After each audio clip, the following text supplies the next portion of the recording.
欢迎大家又回来我的频道。今天要给大家分享的这道菜呢，其实原本也是年夜饭餐桌上的重头戏，但是在除夕夜之前，我实在是来不及把它剪辑出来，那么就当做是一道宴客菜分享给大家吧，就是这一道鲍鱼荷叶饭。这里是2张干荷叶，尽量选择比较完整并且比较少破洞的。先把干荷叶放在滚水中煮2分钟，这样把荷叶煮一煮，一来呢是可以杀菌消毒，二来呢是可以让荷叶软化。其实呢只要用到1张荷叶就够了，但是我会多准备1张，以防在使用的时候荷叶破掉。煮好的荷叶再继续用自来水冲洗一下，然后放在一边沥干水分。一根广式腊肠，一半切成片，一半切成丁。2朵香菇切成丁，如果是干香菇的话，要记得提前泡发。另外我准备的配菜有胡萝卜丁、玉米粒和小豌豆，至于分量根据自己的喜好随意配比就可以了。再准备4瓣的大蒜头，把它们剁成蒜蓉。这里是3碗已经煮好并且晾凉的米饭，大概是600克左右。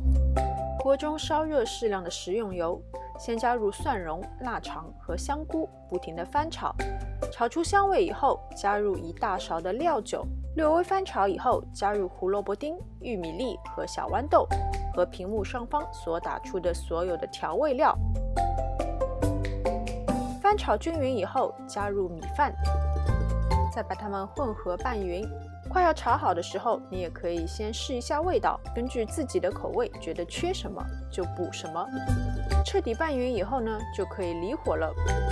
刚刚的荷叶在使用之前，如果觉得没有完全干的话，也可以用1张厨房纸巾再把它们擦干，放进一个比较大的碗中，先有规则的摆上1层鲍鱼，然后再从炒好的饭中挑出一些大小比较均匀的腊肠片，也是一样有规则的排放。中间那个凹陷下去的小洞，我用了一些小豌豆填补。接着就把刚刚炒好的饭全部都倒进去，底层的地方呢要稍微小心一点，因为尽量不要移动到鲍鱼和腊肠的位置。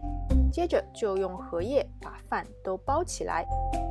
我是把它们倒扣进了一个竹盘，然后去蒸。但是如果你没有这样的竹盘的话，直接用普通的碗或者盘也是可以的。放进已经煮滚水的蒸锅内，大火蒸15分钟。蒸好以后，空气中已经弥漫着荷叶香气了。我们趁热把表面剪开，就可以上桌了。一盘色香味俱全又非常上得了台面的鲍鱼腊肠荷叶饭就完成啦。酒香腊肠加上软糯的米饭，再配上荷叶的清香，作为宴客菜的压轴主食，实在是再适合不过了。好啦，今天的视频就到这边，非常感谢大家的观看。喜欢我的视频，请记得点赞、分享和关注我的频道。我们下次再见。